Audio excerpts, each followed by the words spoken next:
Okay, Jude says I can introduce myself. I've been coming to Borderlands for a long time, about 20 years. So anyway, today we have two things on the agenda. I'm going to read a little bit from my new book, Journals, and then we can do a little Q&A on that, and then we could walk around, and these are all my paintings here, and I could say a little about the paintings, give you a little bit of an art tour. These two back here, these are not my best. That's why the pig, I don't really know how I painted that. I just know I really love pigs. So, and then I had the threatening claw of the eagle. So this could be viewed as the IRS and the citizen, I suppose. But anyway, let's do a little bit of the journals. Now this is something, I sort of always had this idea it would be cool to write my journals. And around 1990, I started using a computer a lot of the time, a laptop. And before that, I would sometimes write things down or type them. But once I had the laptop, I could sort of keep an ongoing document with, an electronic, a Word document. And so I basically accumulated 25 years worth of this stuff. And I was always kind of having in the back of my mind that someday I would publish it. But getting it from being just, stuff that I wrote down to being stuff that I would feel comfortable putting in a book, I had to go through it. I went through it about 4 times, tightening up the entries so each entry has a little bit of a kind of an arc story feel to it. And some of the passages have to do with, well, there's different things. I'll do travel writing, or sometimes I do a thing I call sketching, where I just write down what I'm looking at, describe it. Or then when I'm depressed, I can write about how unhappy I am and how I'll never write again and I have no talent and everybody's against me. And you write a page or two like that, and then you start feeling better. It's like you get it out. So there's some like that. And also ideas for science fiction stories. And just stuff about the business of being a writer. It turns out to be a writer for a long time, it takes you have to keep pushing at it. You have to push very hard. I mean, it's like some people win a lottery ticket. Some people, get a huge bestseller, very early in their career, and then they're sort of set. But for most writers, it's more like you're just pushing your whole life. You have to keep at it, keep it in print, find people to publish it, try to get reviewed, try to get an idea, and it's a career. And ironically, people who become writers are usually not the people who are super good at business or at public relations, or schmoozing. So it's sort of hard to do all that stuff. And I'm not particularly good at it. But I push it. I do what I can. Anyway, so I'll just read you a few passages from here. Here's one that is sort of amusing. This is from 1992. And at that time, I was working on a novel called The Hacker and the Ants. And I used to go over to Paul Mavridis' apartment. He lives not very far from here on Guerrero, around Guerrero and 17th, 22nd, something like that. And then I would get high with him, and he's a painter, and he'd be painting, and we'd be smoking pot. And then I would read him a chapter of the book I was working on. So here's an account of this. Went over to the apartment of Paul Mavridis and Hal Robbins this week. Got very high. I was clipping. When I get high enough, I have this clipping effect that certain levels of thought or perception, awareness, just disappear like things clipped off a computer graphic screen, either because they don't fit or because their intensity or saturation is too great. That's where knowing computer science can help you understand your life. You're clipping. So now you know. It's like instead of the peak going up like this, it just goes up and then cuts across because the neurons just can't do that part, Anyway, I told Paul the story of the hacker and the ants thus far. It seemed really interesting and funny as I told it. As I talked, I had the idea that the ants should have mites living on them, like an electron microscope picture of a pore pattern bug's back with a mite latched onto a hair and a mite on the mite. I had another good idea too. Now, what was it? Oh yeah. When I was talking about the meta chore boy house robot that killed the baby, Mavrides wanted to know how it killed the baby. He was blasted too, and he thought I was telling a true story. It was vacuuming and it ran over the baby, I said. No, I don't believe that. So I thought of a better answer on the spot. Oh yeah, it was Thanksgiving and the family went out for a walk and they left the robot to keep an eye on the baby. The robot was supposed to put the turkey in the oven. Only the robot get mixed up and it put the baby in the oven. With the meat thermometer? Yeah, it stuck the meat thermometer into the baby to get to the body cavity and the baby died instantly. So there were no warning cries to alert the chore boy. And when the family comes home, the robot is bent over the turkey, crooning a lullaby and trying to put a diaper on it. And the horrible truth dawns. So anyway, I was like that until 1996. And then I stopped drinking and getting high. And here's a sort of entry about this. In recovery for real, Big Sur. I've been working at it all spring off and on, and I'd say that I'm finally in recovery for real. I feel like just now I got the final piece of the puzzle. It has to do with the feeling that something like God is everywhere and this force can help me. I'm talking about a white light, cosmic, overarching, all is one, pantheistic kind of God with the added fillip that this force can hear me and help me. I had my vision on a solitary camping trip in Big Sur.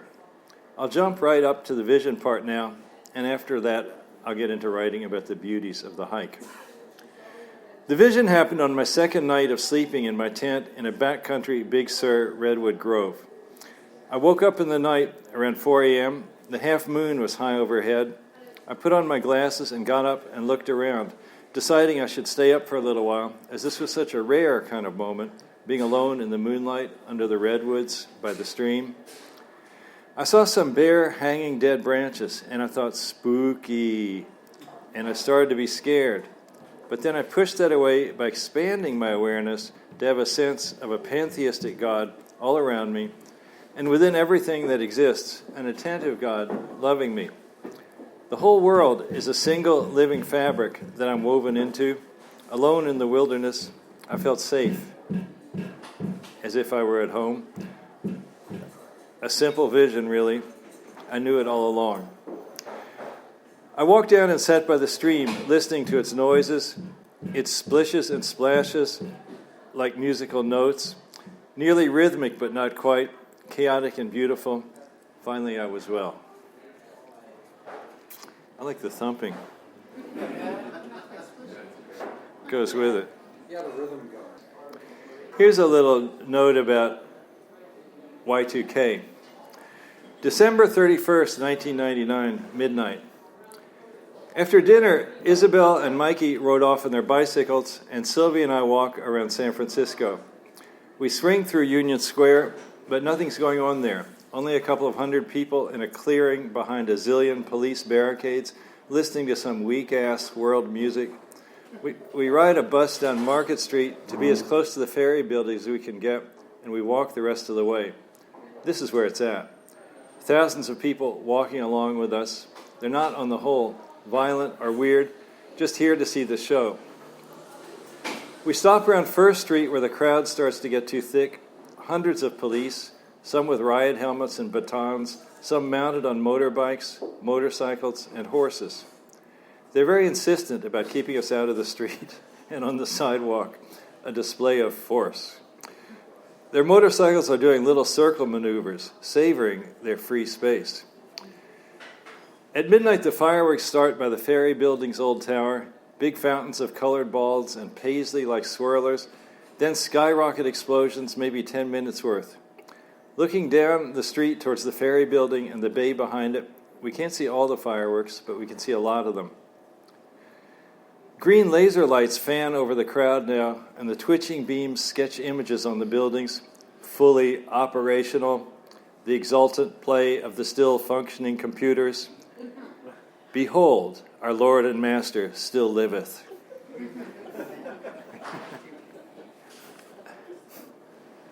Here's one about when I stopped teaching, May 18th, 2004. My last lecture. As soon as I woke up, I was planning my final lecture. I'll do this class today. In about 2 weeks, in place of a final exam, my students will demo their semester project programs for me, and then I'll be done. At the outdoor coffee bar under my office building, the baristas are playing a Ramones CD, including I Wanted Everything and Rock and Roll High School. Synchronicity everywhere these days. My favorite band has come to sing me goodbye. Joey's dead. This fall I had a premonition exactly here at this coffee that soon I'd be retiring. I sit for a while in the sun, drinking tea and listening to the Ramones, penning this note. No rush. The Ramones sing their exquisite, "The KKK Took My Baby Away." Life is good. What if I got up and started dancing? All around me, students are studying as if there were no music. Leaving my last class, I feel light as a feather. After I retired, I went to Micronesia with my big brother, Embry. He's 5 years older than me. And one day I went out, mostly we were scuba diving, but one day I went out snorkeling and kayaking. Yesterday I went on a kayak tour in the Rock Islands. It was one of the very best days of my life. The guides were 3 Palauans, Jake, Doug, and Reyna. They were wild-ass black natives talking rapid-fire Palauan to each other all day. Jake was the very image of an old-style island chief, although later I found out he went to college, started a career as an accountant, and threw that over to be a tour guide. Paddling into a lagoon for lunch, I felt I was flying. The water was that clear, with the sandy bottom all white. It was as if my kayak were gliding through empty space, and quiet, quiet, quiet all around. Not a whisper of wind in the trees, only the gentle lapping of the waves, the occasional calls of birds, and of course the sporadic whooping of the cheery Palauan guides. I felt a wave of joy wading around in that lagoon, and a profound sense of gratefulness, both to the world for being so beautiful and to fate for letting me reach this spot. Peaceful in Eden, the world as it's truly meant to be. I'm glad I lived long enough to get here. High in the air above one of these sunny backwaters, I see a large, dark bird. It's the size of an eagle, but no, it's a fruit bat, the sun shining through the membranes of its wings. The islands seem like green clouds come to earth, mirroring their fluffy white brethren above. In our last snorkel spot, I saw pale blue and pink soft corals like branching broccoli on the sandy bottom. Fractals. They were growing in a channel connecting 2 bays, and the channel runs beneath a low natural bridge arch. Swimming through the arch, I encounter a shoal of perhaps 10,000 tiny tropical fish, like the fish you'd see in someone's home aquarium, zebras and tetras. With my snorkel on, I marvel at their schooling motions. They move in unison, like iron filings in a field. Ropes and scarves of density emerge from the parallel computations produced by their individual anxieties. The turbulent water currents compute, the clouds in the sky, the cellular automaton reaction diffusion patterns on the mantles of the giant clams, the Jabotinsky scrolls of the shelf corals, the gnarly roots of plants on the land. Everything computes, each moment flowing from the moment before, orchestrated by nature's laws.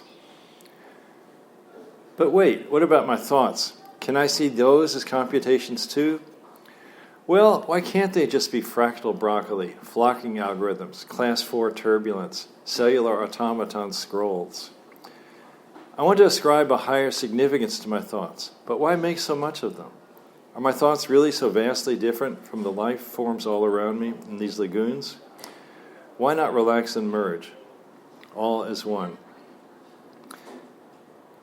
And if I find it useful to understand the one's workings in terms of a computation, don't think this reduces the lagoon to a buzzing beige box. The lagoon is not reduced. The lagoon is computing just as it is. Computing is simply a way to describe the dance of natural law. There's another cool moment there. My brother and I were walking around on an island called Pohnpei. At one point, we found an enormous petroglyph rock. It was smooth to the feet, 100 feet long, in the jungle beside an open field, with green interior mountains beyond the field and heartbreakingly beautiful tree crowns against the pale blue sky. The rock is covered with little carved designs, quite old. Images of paddles or knives, a woman's vagina or maybe a shield, some bow tie shapes, the outline of a whole woman. To find this rock, we'd asked at a house near it, and a beetle nut chewing guy offered to guide us. We were glad to have him along for a few bucks. His name was Wiley. He banged one spot on the rock, and it sounded a bit hollow. He said, "There is a door in the rock here," and the brothers went inside. "What brothers?" I asked. "Two brothers came from far away." Wiley points toward the other side of the island, beyond the interior mountains, perhaps 10 miles away. It's the most distant spot that he knows. From Kiti. They made these carvings, a giant came, and they hid inside the rock. See here? It's a picture of a lock and a key. I told him that Embry and I were brothers, and then a little later I told him we were from Kiti, which got a good laugh out of him. It was fun to think of Embry and me as archetypes from a legend, the brothers from Kiti.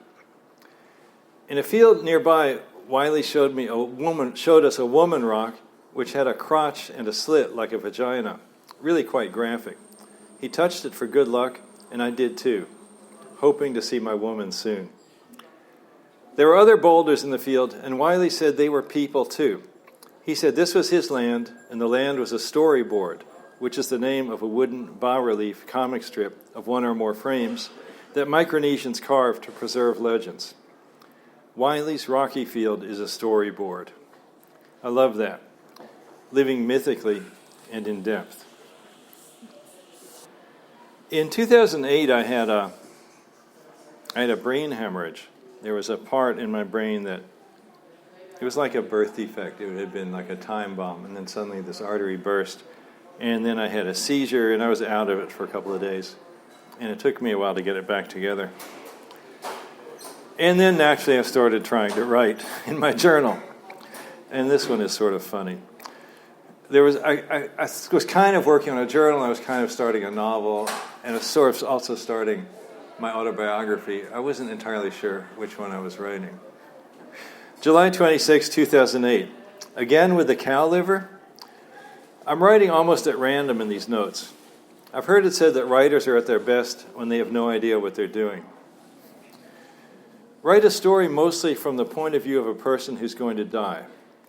Say it's Tim Bruno, a saucer abductee, and he's worried about death and viewing it in the hysterical, grim finale kind of way that mortality is common presented in romantic mass media adventures. And Tim goes down, saving the world from alien domination. In the last chapter, Tim's kind of friend, Denny Alloway, is reflecting about Tim. Denny realizes that it doesn't really matter that Tim is dead, any more than it matters when a pine cone falls off a tree. If Tim hadn't saved the world, someone else would have. Maybe even Denny himself. If Denny hadn't have been so busy humping that 120-pound chunk of cow liver that's made up to look like Hollywood star Weena Wesson. I don't know where this came from. If Denny hadn't have been so busy humping that 120-pound chunk of cow liver that's made up to look like Weena Wesson. The cow liver is sitting next to Denny. They're sharing a bottle of hard lemonade. "Mrrr," says the liver. "I love you, Weena," says Denny. Could I really put that part about the cow liver and Weena Wesson into a novel? Maybe. I see another scene where the liver is hiding under Denny's bed. She whispers to him through the mattress. Only Denny can hear her. What is Weena Wesson like? I see her as a Native American, or perhaps she's from India. Of course, I realize that the novel that I eventually managed to write might not be about a talking alien cow liver at all. It's just a goof to start with. Even in my addled state, I can still grasp that. So, yeah. So I'll read one more little part, and then we'll open it up to some Q&A. And this is in 2012, and this is around the time when I published about 40 books with so-called real publishers. And then I got out to the end of the long tail, and then I'm not on the tail anymore. So now I publish myself. And it was kind of making that transition was psychologically difficult. It was also, as a practical matter, I had to learn a lot of stuff. But, so this was when I was just sort of starting on this period. I also kept thinking about this idea that there's this thing, it's not actually true, it's more like an urban legend, but there's this idea that the Inuit, when somebody's old and toothless and kind of a drag, then you put them on an ice floe with, some food and send them out into the water. And that's sort of, like my last meeting with my editor at Tor. It was sort of like, here's a piece of cow liver. Have yourself a time. Anyway, so May 22nd, 2012, eclipse, transition. There was a cool partial annular eclipse of the sun in the San Francisco Bay Area last week. It was about 6:30 p.m., and the sun was going behind the hill that we live on. So I walked up the street to get a better view. I'd been using the safe method of studying tiny crescents via a pinhole-punched piece of paper, projecting the crescents onto the black back of a book. Wearing shades and walking up our tree-crowned hill, I noticed that the patches of shadow light cast by the trees and bushes were strangely warped as well, with each dapple blob molded into a crescent. I looked up and I saw the eclipsed sun directly with my eyes. And yes, I know you're not supposed to stare at the sun, and I didn't, but I could see it via quick, raking, sidelong glances. The suddenly huge-seeming sun was a strange crescent, just above the horizon, filtered through the scrim of oak trees, archaic and mythical, the horned sun. It felt like a weird sign, a signal from on high. This is a strange time in writing and publishing. It seems like there's hardly any bookstores anymore. The publishers are on the skids. Ebooks are starting to matter, especially to me. Tor won't have me anymore, and my new guys, Nightshade Books, they're on the verge of bankruptcy. Jim and the Flims got no distribution at all, and there won't be a paperback. No offers on the touring and Burroughs at all. Rejected by the big houses and the small publishers both. I myself believe that Turing and Burroughs is as good a novel as I've ever written. But possibly the gay romance, the Burroughs junkie routines, the beat humor, the cop killing, and my usual bad attitude put off the editors. Guys, it's supposed to be funny. I've already mentioned the apocryphal story that in hard times the Inuit used to set aging tribe members onto ice floes and let them drift out to sea towards the midnight sun. I think about this a lot these days. I've been building up my new publishing venture, Transreal Books, like a guy digging a fallout shelter. Transreal Books gives me direct, unmediated access to my readers. I can sell ebooks myself, and I've learned how to sell printed books online as well. I am so relieved that I have Transreal Books in place. I got it together just in time. I'll publish the touring novel via Transreal Books, and I'll give it a title I really like. Not something to mollify a publisher. I'll call it Turing and Burroughs, a beatnik SF novel. Yes, self-publishing carries a whiff of being a literary leper, but I'd rather publish the book myself than go around begging the truly tiny publishers. Right out of the box, I have a better web presence than many small publishers. And if I self-publish, I earn about twice as much per copy. Fresh caught fish on my ice floe. Drifting towards the great horned sun.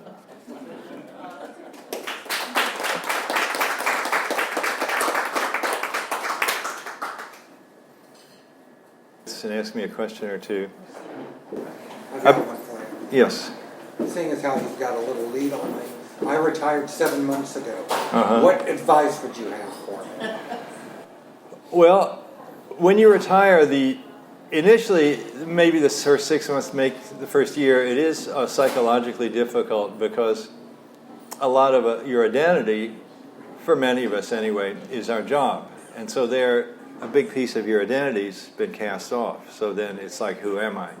So that's a little bit hard. And you don't get to go into work, and even if you don't like it there, at least you would see people and talk to them. And so you don't get quite as much social life. It's good to have something that you do. I kept on writing, so although I'm not teaching, I'm sort of still writing. And I like to hang out in cafes with my laptop. That's a good way to get out and see people. Some sort of group you can get into. I sort of try to make a conscious effort to see somebody at least once a week.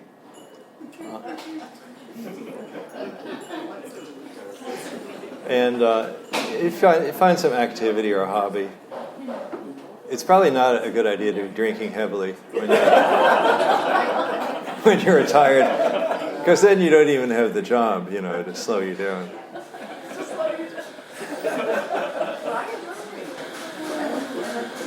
Yeah. I have your journal. You've been doing your blog is there parts of the blog that are in the journal, or there's that some could be a whole different book? Yeah, I've been blogging since actually I started right around when I retired. So that was in 2000. I think it was in 2008. I can't remember. But there is some overlap. Sometimes I would write something in my journals, and then I would say, okay, I'll use this for a blog post, and then I'd put in photos. The blog itself, I wondered about publishing it, but it's a blog. It's online, and it'll sort of be there indefinitely. So maybe there's no point trying to make a book out of it. It would be a big hassle, and if I did illustrations, that would be a certain amount of trouble too. It's not as hard to put illustrations into books as I thought it was. And the reproduction quality's gotten a lot better. But I do like the blog. To me, the blog, it's a way of self-expression. I try for each entry to have a sort of feel to it. And the thing is, I take a lot of pictures. That reminds me, I should take your old picture. And then I can put the pictures on my blog. See, now, when I post about this, then I can put your old picture there. Okay. So, yeah. Of course, another reason why you do social networks like Twitter and Facebook and blogging, it's building the brand, Keep making awareness of you. Make a lot of friends so you can ask them for money. Every so often. You can't just ask them for money or nobody's going to follow you. You have to sort of have a ratio about 30 or 40 to 1. Maybe you can do some of your photographs too. The thing is, that's just another way to break my heart. I'm already painting and writing, which are sort of heartbreaking activities. And then if I went and tried to do anything in terms of an art photographer, in my opinion, I take good photographs. I've been doing it for 55 years, but I'm content just putting them on the blog. You do writing, you do the painting, the photography, play a musical instrument. I wish I had. I bought when I retired, I thought I'm finally going to learn to play the electric guitar. Okay, you look at the people that play electric guitar, and these guys are not geniuses. A lot of them. They're Well, there's different kinds of intelligence. You know, they have finger intelligence. They focus on it. But and actually, I had a friend. He's a musician, so he's always buying new guitars. So I got one of his cast-off Fender Stratocasters. But I just can't get anywhere on learning how to play it. When I was little, my mother made me take piano lessons, and I just hated it. I just never got the picture. I mean, I like to listen to music, and I can sing, though. I mean, I think I'm singing, you know. But, yeah, I don't think I'll ever learn how to play music. You said in your journal way back when you were in a band. You were a singer. I was in a band for a short period, yeah. It was a punk rock band called the Dead Pigs. And there I sang in that band. I was adequate to the needs of the situation. How is it different working on Nested Scrolls, the autobiography, versus publishing the journals? Because both of them are autobiographical. How is the process? Okay, yeah, a few years ago, I guess that was shortly after I had that stroke, I said, well, if I'm going to write an autobiography, I better get it together and do this. And so that came out. That came out from Tor Books. I guess that might have been the last of my books that they published. We had this dream that it would break out into the mainstream. I mean, sometimes people do that. Well, that didn't happen. But, I mean, it sold okay. But writing that was sort of, well, it was fresh. I was writing it in the present, in other words. And I was doing it sort of like telling stories to people. It's like, you know, you sit down with somebody and you're telling them stories about your life. And then I had each chapter, I didn't want it to be too long. People think they can write their autobiography, but then it's harder than you expect because your life it's like a fractal. I mean, anything you start on, if you're not careful, that reminds you of something else, and that reminds you of something else. And you can just drift off and lose the thread. So it's a little bit tricky. It's like you're skating on thin ice, and you have to skate pretty fast. But the journals was more, it was kind of already written. I mean, I had 25 years worth of material. And people would say, why bother publishing it? But, you know, I'm a writer. I've got 400,000 words sitting here. You think I'm not going to publish that? You know. So it was sort of just a matter of, it was actually more work than I expected, whipping it into shape. I think I already mentioned I went through it 4 times, polishing it, and I threw out maybe, I don't know, 25% of it. There was one thing, I published this via CreateSpace at Amazon, and the largest book size they'll print is 826 pages. So that was a hard upper bound to how long it could be. And then there's the issue of the font. Sometimes small presses, they're sometimes guilty of this. They'll say, well, let's make a little bit more on this book, so let's drop the font size down to 10, you know. And then, you know, it's not pleasant to read a book like that. So I think here I went down to 11 maybe. But I found a really great font. Jansen, yeah, Jansen's a really good font. And sometimes they're the best fonts you don't get for free with Adobe Photoshop or InDesign or with Word. You have to buy them. They're not very expensive, but it's sort of cool, the concept of buying a font. There's even an iPhone app where you can just take a picture of any word in a book. It's called What the Font. It's made by people who sell fonts. When you buy a font, Rudy, what rights do you get? Do you get to just use it for that one book, or? You get to have it on your machine, and you can use it as many times as you want it. And it's not hugely expensive, but it's about $100. And you're allowed to publish with that font? I think so. I'm not going to delve too deeply into that. Not looking too carefully. Yeah. No, my sense is that the font works, that they're not staying in business by suing their customers. Yeah, but yeah, I think you can publish it with it. Because why else would you buy the font? You know, just to look at it, you know. But there's, fonts are interesting. You can really obsess on them. I can't stand a sans serif font. What do you miss most and least about teaching? Well, I miss seeing the people, and I enjoyed working with the students. San Jose State, it's It's an interesting mix of students. A lot of them are Vietnamese and Chinese, also from India, a lot of people. I always like to, write about aliens in my science fiction, so it was sometimes useful to me to hang around with, like a Vietnamese woman whose English was really, very marginal. And then that was good inspiration for talking to, people from another part of the galaxy.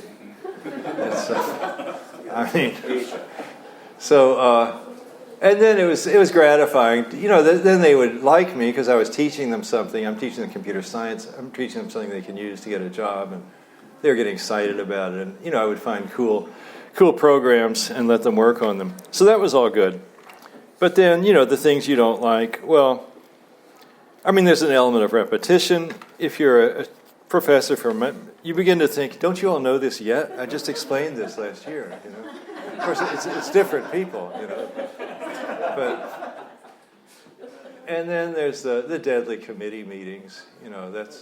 There's always San Jose State was a fairly nice place to teach because there wasn't a lot of vicious academic politics. You tend to have that more in departments where they aren't actually teaching anything. Like an English department. Yeah, they get really into the academic politics, and there's no way to really judge if anybody's doing anything. It's all, but. Like if you're doing math or physics or computer science, you can sort of tell, if they're... Well, anyway. But I'm just bitter about English majors because I never get reviewed in the New York Times. But they're always reviewing English majors. And now they're even starting to write science fiction books, but they pretend it's not science fiction. It's visionary. It's speculative, alternate world, just amazing, so unlike hackneyed tropes of science fiction, which they hardly ever mention that, but not that they read any science fiction. I see that in movies all the time now. Science fiction movies written by people who clearly have never seen science fiction because they have all these, they feel like, well, what if somebody went faster than light and then they came back to Earth? But so they hadn't aged as much, but the people on Earth had. Yeah. What do you think of that? It's like, okay. Well, that's or a movie like Tomorrowland, which that was a nice movie, but why can't they hire a science fiction writer to help them? I'm not saying let them do everything, but just somebody who knows what the fuck you can do in science fiction, and what's been figured out. Just to make it logical. You're spending $100 million. You could pay some poor writer $100K just to make it be logical. It would only take him about an hour. We're good at making up explanations.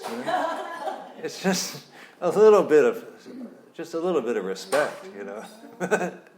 Like where was the city in Tomorrowland? They never bothered to tell you. Oh well. Do you watch a lot of movies, Rudy? Do what? Do you watch a lot of movies? A fair number, yeah. Yeah, we go out or we stream them. Watch pretty many movies. Because the evening I love to read, but I don't know. I've read a lot of books and now it's always hard to find another one, That's why we have places like this fine establishment. I always see things here that I didn't know about. Have you seen Ex Machina? I really wanted to see that movie, and somehow I haven't managed to see it. I think it's not in the theaters now, so I guess I'll just get it on Netflix.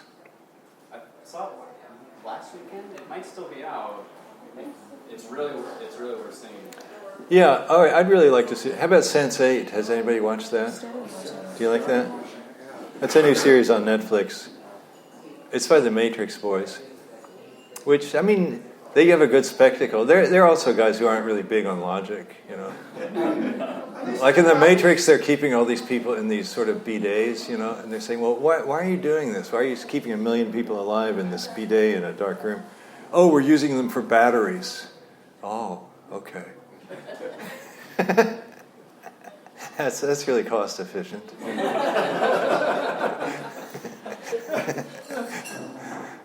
Putting somebody on life support to get a D-cell battery juice out. Yeah, Valerie? Yeah, so this is kind of a neophyte question, but one, is Kurt Vonnegut a science fiction writer? And two, were you inspired as a youngster by other science fiction? And who would you, if someone hadn't read any science fiction, and of course they would need to read your works, who else would you think about? All right, well, that's a multi-parter. It is. Well, Kurt Vonnegut, yeah, I love his writing. I just read a biography of him a couple of weeks ago. It's pretty interesting. When he was starting out, he was writing science fiction, but he was able to sell into. He wasn't in the SF magazines. He was selling into like Collier's and Saturday Evening Post. So he was already kind of out of the gutter from the start. And then Sirens of Titan now he's considered to be maybe his best science fiction book. And then, but his best novel is Slaughterhouse-Five. That's just an amazing book. I reread that recently. I reread Sirens of Titan again, and that wasn't as strong as I remembered. But Slaughterhouse-Five that's really a great work of literature. And he once said something funny about him leaving the science fiction field. He says, "I've long been an occupant of that file drawer labeled science fiction, which is not pleasant because the critics regularly mistake this drawer for a urinal." So there's something about being a science fiction writer. I kind of like it because I always like the beatniks, and I like being beyond the pale and improper and like a bad person. So I'm glad that I'm a science fiction writer. That last part is when you were a kid, what did you read? One of my very favorite writers was Robert Sheckley. And just this last month, a few years ago, I got hold of his collected stories, and I've just been rereading some of them. And he really is, he's such a clever man, and just so witty and fun and light, but also deep, and he's really a great writer, Robert Sheckley. Then the other books when I was younger, I don't know. I mean, I liked Heinlein's books. Heinlein later got sort of weird. It's not even worth going over it. Certainly William Gibson. I mean, he's the one person that if people haven't read anything besides Heinlein and Asimov, they will have read something by William Gibson. And he's a great writer. A lot of his books aren't, of late he has been sort of not doing such a science fiction thing. His most recent one is pretty much straight science fiction, but also very rich, very literary. And there is something that some people do. They do this value added, so it's not without reason that he's being reviewed outside of the science fiction field. It's just very beautifully done. So you might check that out. Should we look at